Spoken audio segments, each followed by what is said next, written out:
Nakalabas na sa custodial facility ng Sibalam Municipal Police Station si Freddy Costoy, 63 taong gulang, residente ng Barangay Bagong Bayan, San Jose, Antique, ang driver ng Isuzu MUX na nakasagasa patay sa dating barangay captain ng Barangay Rumbang, Sibalam na si Alicia Muli, 79 na taong gulang.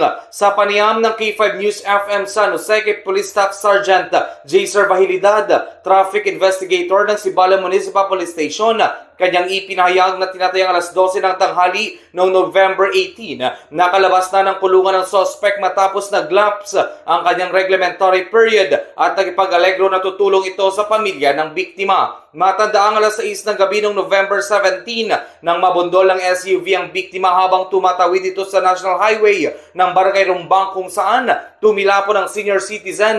Tinatayang 2 metros at kalahati kung saan nabagok rin ang ulo nito na naging dahilan na kanyang pagkamatay. Lumalabas sa investigasyon ng mga kapulisan na nagmula sa Tibiao ang SUV na minamaneho ni Costoy at pagdating nito sa lugar ng insidente, aksidente nitong nabundol ang tumatawid na babaeng senior citizen.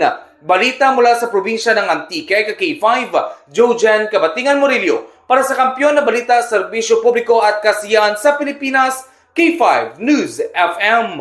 K5 News FM. News FM.